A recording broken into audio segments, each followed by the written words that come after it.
In 1832, a Jewish refugee from Baghdad arrived in Bombay with almost nothing. His father had been the chief treasurer to Baghdad's pashas, but political upheaval forced the family to flee. David Sassoon was starting from scratch in a foreign land. Within 40 years, he would build one of the most powerful trading empires in history. His family would control over 1,800 properties in Shanghai alone. They would dominate the opium trade between British India and China. They would become so wealthy and influential that they earned a nickname that perfectly captured their status, the Rothschilds of the East. At their peak in the 1870s and 1880s, the Sassoon family was worth billions in today's dollars. They owned textile mills, shipping companies, and massive real estate holdings across Asia. They financed governments. They built iconic landmarks that still stand today. David Sassoon's 8 sons were strategically placed in cities across Asia and Europe, creating an international network that rivaled the Rothschilds themselves. The family integrated into British high society, becoming baronets, marrying Rothschilds, serving as members of parliament. And then it all disappeared. By 1949, Communist China confiscated their Shanghai holdings. The opium trade that built their fortune was banned. The family wealth dispersed across 5 generations of descendants. Today, the Sassoon name appears on almost no major wealth lists. The empire that once dominated Asia is gone. The fortune that rivaled the Rothschilds vanished within a century. This is the story of how one family built an empire on the opium trade, dominated Asia for generations, and then lost everything. It's the story of the Sassoons, the Rothschilds of the East. Hey, I'm Brandon, and welcome back to My Money Mint, the channel where I dive into topics related to money and wealth. All right, let's get into it.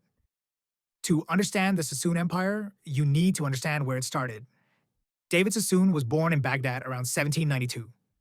His father, Sheikh Sassoon ben Saleh, served as chief treasurer to Baghdad's pashas, the Ottoman governors. The family was part of Baghdad's wealthy Jewish merchant class with connections to trade networks across the Middle East. They were respected, established, and secure. Then, in 1829 to 1832, everything changed. Political upheaval and persecution forced the family to flee. David Sassoon left Baghdad and traveled to Bombay, modern-day Mumbai, in British India. He arrived with his family's trading connections, but little else. He was starting over in his 40s in a city where he had no established business, no property, and no political protection. But David had something crucial. He understood international trade. In 1832, he founded D. Sassoon and Company in Bombay. He started trading textiles, silk, and spices. He leveraged connections with other Jewish merchants across the Middle East and India. He built relationships with British colonial authorities. And most importantly, he identified the opportunity that would make his fortune: opium. The opium trade was absolutely central to Sassoon wealth. This wasn't a side business or a small part of their operations. By the 1870s, the Sassoons dominated the opium trade between British India and China. They outcompeted major rivals like Jardine Matheson and Parsi traders. They used fast opium clippers, specially designed ships, to transport opium from India to China's ports. The business flourished especially after the First Opium War from 1839 to 1842 and the Treaty of Nanking that followed. Britain forced China to open its ports to foreign trade, including opium. The British East India Company controlled opium production in India, and merchants like the Sassoons handled distribution to China. It was legal under British law, profitable beyond measure, and devastating to Chinese society. Let me be clear about the scale. A Chinese government study from the 1980s calculated that the Sassoons' opium profits brought in 140 million liang, approximately $2.7 billion in 2018 dollars. With reinvestment and compound growth, that grew to an estimated $5.6 billion equivalent. At the time, this made them one of the wealthiest families in the world. But the Sassoons weren't just opium traders. They built a comprehensive trading empire. They dealt in cotton and textiles. Bombay was a major cotton center. They traded silk from China, tea exports, spices from India, precious metals. They had an extensive network across Bombay, Calcutta, Hong Kong, Shanghai, and Canton. They financed trade, provided banking services, and eventually moved into real estate and manufacturing. And here's where the Rothschilds of the East comparison becomes clear. David Sassoon used the exact same strategy as Mayor Amschel Rothschild. He had 14 children total with 2 wives. 8 of them were sons. And just like the Rothschilds sent five sons to five European capitals, David Sassoon strategically placed his sons in different cities to build an international network. The eight sons were Abdullah, who later became Sir Albert, Elias, Sassoon David, Reuben, Arthur, Aaron, Solomon, and Frederick.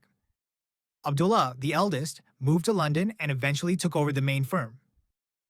Elias David established a rival company, E.D. Sassoon and Company, in 1867 in Bombay and Shanghai. The others managed operations in Calcutta, Hong Kong, and Canton. Each city became a node in a trading network that spanned Asia and connected to Europe. This multi-city strategy created enormous advantages. Information traveled faster within the family network than through public channels. Capital could be moved between cities efficiently. Trade could be coordinated across multiple markets simultaneously. When one city faced disruption, others could compensate. It was the same formula that made the Rothschilds the dominant banking family in Europe, now applied to Asian trade. The family's integration into British elite society was remarkable and strategic. David Sassoon became a British subject in 1853, signing his oath in Hebrew. His sons went further. Abdullah became Sir Albert Sassoon, the first Jewish baronet in Britain in 1872, then elevated to baron. In 1890, he built massive estates including Ashley Park and properties in Brighton and London. The family became major art collectors and philanthropists. Edward Sassoon married Aline Caroline de Rothschild in 1887, literally joining the two great Jewish merchant dynasties. He became a member of parliament from 1899 to 1912. Philip Sassoon became an MP and Undersecretary of State for Air in the 1920s and 1930s. The family became close friends with the Prince of Wales, who later became King Edward VII. They moved seamlessly between Asian trade networks and British aristocracy. Their peak wealth period was the 1870s through 1890s. When David Sassoon died in 1864, he left behind £4 million, approximately $500 million to $3 billion in modern equivalent depending on the calculation method. This was an enormous fortune for the time. His sons continued to expand the empire. By some estimates, Victor Sassoon's fortune by World War II was in excess of $1 billion in the 1940s, potentially worth $15 to $20 billion today. But their most visible legacy was Shanghai.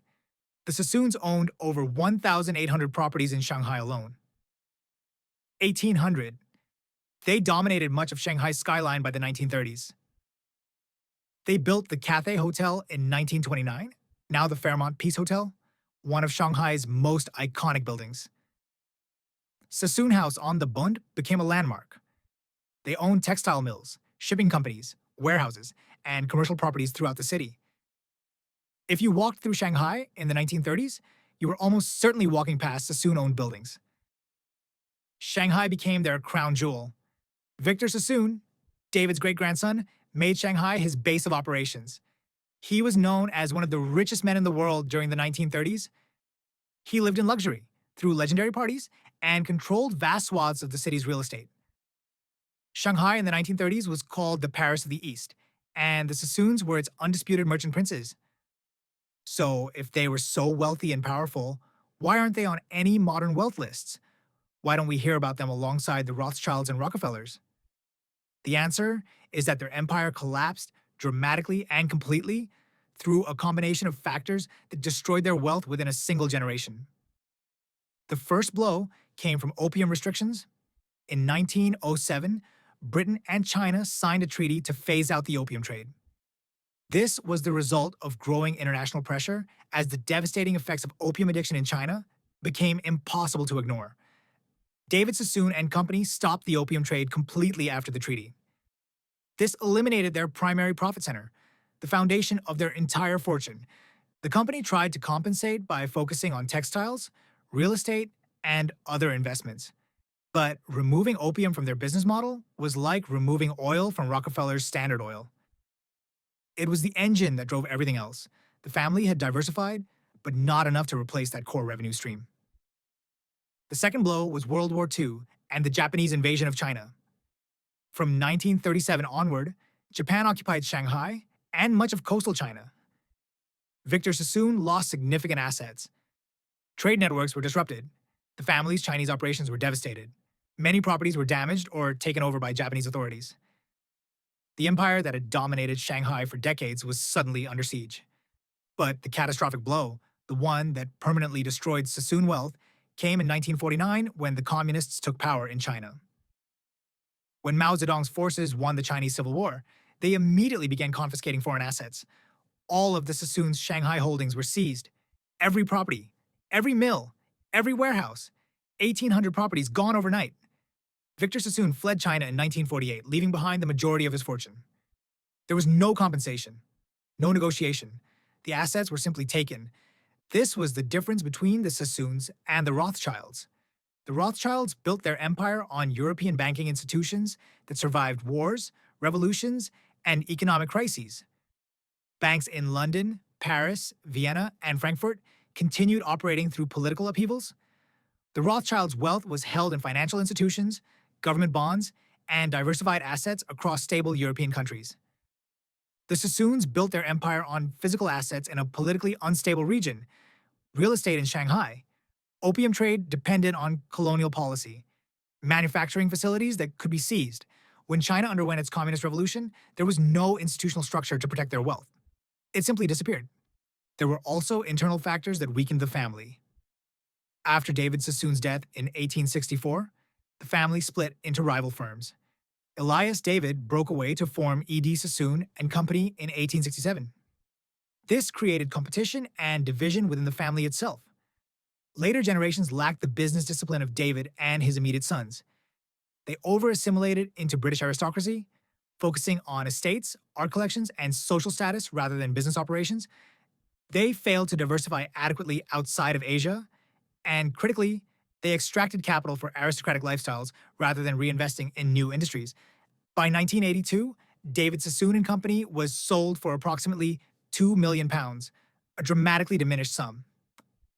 The E.D. Sassoon branch lasted longer, but eventually dissolved. By 1978, the Sassoon name was absent from major trade and banking records.